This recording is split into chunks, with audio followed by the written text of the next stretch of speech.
বর্তমান পরিস্থিতি নিয়ে কথা বলতে চাই।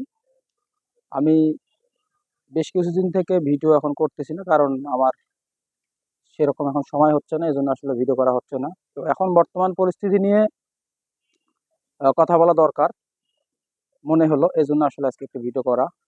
তো সকালবেলা উঠে দেখি খাগড়াছড়িতে দুই গ্রুপের মারামারি। দেখা যায় মোটামুটি আপনার 50টি দোকান পুড়ে গেছে। এই নিউজটা দেখার পরে আমরা যখন নামাজে গেলাম, নামাজ থেকে এসে দেখি ঢাকা বাইতুল মোকাররমে মুসলিমদের মধ্যে দুই গ্রুপের সংঘর্ষ। আসলে দেশে হচ্ছেটা কি? দেশে যে এই সংকটময় সময়ে যে আপনারা দেশের মধ্যে যে একটা অরাজকতা সৃষ্টি করতেছেন, এটা আসলে আমি মনে করি দেশকে আপনারা তার মধ্যে আরো নিয়ে যাওয়ার চেষ্টা করতেছেন, এবং দেশের একটা ভাবমূর্তি যে আছে সেই ভাবমূর্তিটা আপনারা নষ্ট করতেছেন। তো এই দেশের এই ক্রান্তিকময় সময়ে আপনারা আপনাদের জায়গা থেকে আহ, দেশকে সামনের দিকে এগিয়ে নিয়ে যাওয়ার জন্য যে আপনারা কাজ করবেন, তা না করে আপনারা কি করতেছেন? দেশের ভাবমূর্তি নষ্ট করতেছেন। কি করতেছেন? দেশের ভাবমূর্তি নষ্ট করে বিশ্বর মধ্যে আপনারা দেখিয়ে দিতেছেন যে আগের বিগত সরকারে আসলে মনে হয় ভালো ছিল, তার অধীনেই মনে হয় দেশটি ভালো চলছিল। এখন আমরা আহ এতটুকু হয়তো এক শ্রেণীর লোক কিন্তু ভাবতেছি যে বিগত যে সরকার ছিল তার আমলে মনে হয় দেশটি ভালো ছিল। এখন যে নতুন উপদেষ্টা ডক্টর ইউনূস, ইনি হয়তো ব্যর্থ হয়ে যাবে, ইনি হয়তো চালাইতে পারতেছে না, এনার আসলে চালার অভিজ্ঞতা নাই, এরকমটা মনে হচ্ছে আমাদের। কিন্তু এই প্রেক্ষিতে আমাদের এই যে ঢাকা বিশ্ববিদ্যালয়ে যে পরশুদিন যে ঘটনাটা ঘটে গেল, তোফাজ্জল নামে যে মানসিক একটা রুগী, উনি আসলে মানসিকভাবে উনি একটা পাগল। ওনার দেখা যায় বাবা মা ভাই কেউ নাই, উনি মানসিকভাবে একজন পাগল।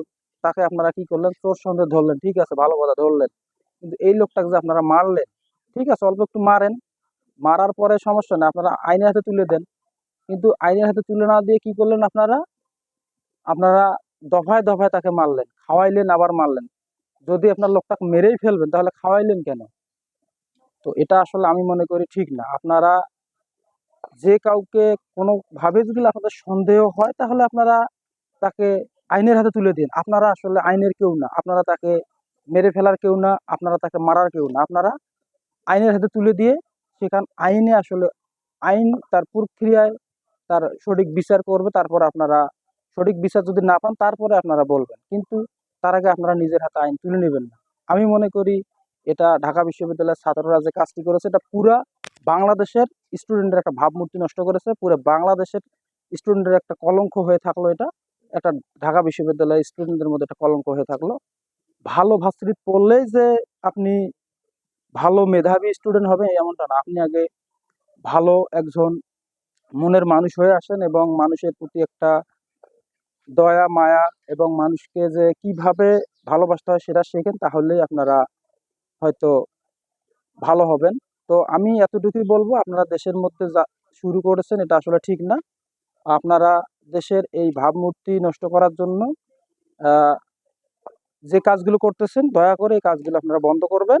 করে দেশকে সামনের দিকে কিভাবে এগিয়ে নিয়ে নিয়ে যাওয়া যায়, এই কাজগুলো আপনারা করবেন, এবং দেশের মানুষের জন্য কাজ করবেন। আপনারা যারা সমন্বয়ক আছেন, যে আজকে ভাবতেছেন যে আমরা সমন্বয়ক হয়ে মনে হয় দেশটার আমরা সবকিছু নিয়ে ফেললাম, এমনটা ভাবা আমি মনে করি বোকামি। কারণ আমরা সাধারণ জনগণ থেকে শুরু করে আমরা আহ, সাধারণ স্টুডেন্ট থেকে শুরু করে আপনাদেরকে আমরা কি করছি? দায়িত্ব দিয়ে দিচ্ছি। আপনারা কি করতেছেন? সেই দায়িত্ব নিয়ে হয়তো আপনারা আপনাদের জায়গা থেকে ক্ষমতা দেখিয়ে হয়তো আপনারা অনেক উল্টোপাল্টামূলক কাজ করতেছেন। করে আপনাদের যে আপনাদের যে আহ, ভাবমূর্তি ছিল সেগুলো হয়তো আপনারা কি করতেছেন? নষ্ট করতেছেন। এবং আপনাদের নামের জায়গাতে যে একটা ট্যাক্স ছিল, আপনারা সমন্বয়ক ছিলেন, আপনারা সমন্বয়ক থেকে যে দেশটাকে যে স্বাধীন করলেন, করে যে দেশের একটা স্বৈরাচারী সরকারকে পতন করালেন, করে যে আপনারা যে একটা খ্যাতি অর্জন করলেন, আমি মনে করি আপনাদের এই খ্যাতিটা আসলে আপনারা